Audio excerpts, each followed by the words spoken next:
মাননীয় স্পিকার, বক্তব্যের শুরুতে আমি গভীর শ্রদ্ধার সাথে স্মরণ করছি শহীদ প্রেসিডেন্ট জিয়াউর রহমান এবং দেশনেত্রী বেগম খালেদা জিয়াকে। বিনম্র শ্রদ্ধার সাথে স্মরণ করছি মহান মুক্তিযুদ্ধের বীর শহীদদের এবং নির্যাতিত নারী সহ সকল আত্মত্যাগী মানুষদের।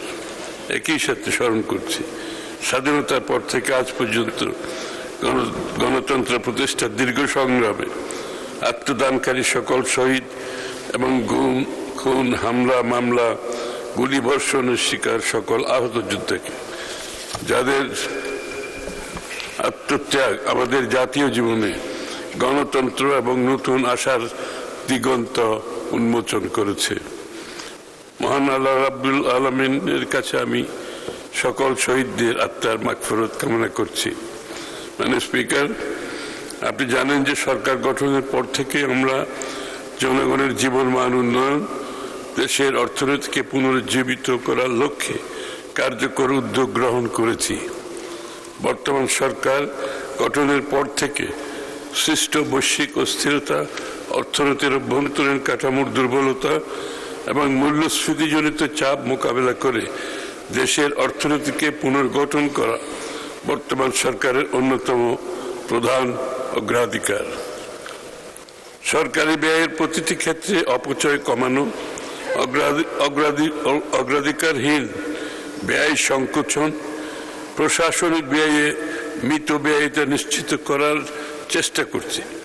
পাশাপাশি সরকারের নির্বাচনী ইশতেহার বাস্তবায়নের চেষ্টা করছি। তবে বৈশ্বিক বিদ্যুৎ ও জ্বালানি ভর্তুকি সমন্বয় করতে হয়েছে এবং ফ্যামিলি কার্ড, কৃষক কার্ড, ইমাম, পুরোহিত, মুয়াজ্জিনদের জন্য সম্মানের মাধ্যমে মর্যাদাপূর্ণ সামাজিক সুরক্ষা কার্যক্রম সম্প্রসারণ করা হয়েছে। এসব কার্যক্রমের জন্য আমরা সম্পূরক বাজেটে ব্যয় এবং ঘাটতির কিছুটা সমন্বয় করেছি।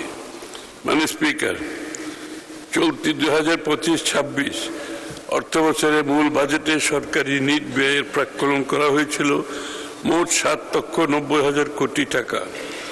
নির্বাচন পূর্ববর্তী সময়ে সরকারি ব্যয়, বিশেষ করে বার্ষিক উন্নয়ন কর্মসূচি বাস্তবায়নের গতি কিছুটা মন্থর বিবেচনায় সংশোধিত বাজেটে সরকারি ব্যয়ে 2,000 কোটি টাকা হ্রাস করে 7,68,000 কোটি টাকা নিট বাজেট নির্ধারণের প্রস্তাব করেছি।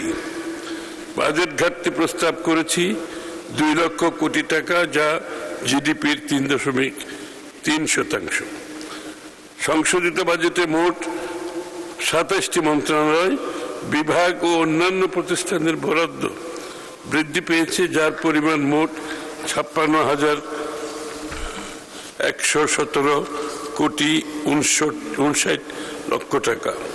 অবশিষ্ট বিভাগের বরাদ্দ 59,348 কোটি টাকা 67 লক্ষ হ্রাস পেয়েছে। মাননীয় স্পিকার, 2025-26 অর্থ বছরের সম্পূরক বাজেটের উপর প্রাণবন্ত আলোচনার জন্য আমি মাননীয় সংসদ সদস্যবৃন্দকে আন্তরিক ধন্যবাদ জানাচ্ছি।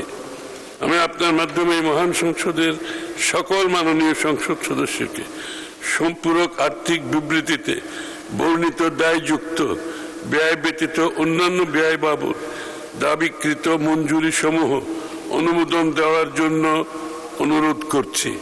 মাননীয় স্পিকার, আপনাকে ধন্যবাদ।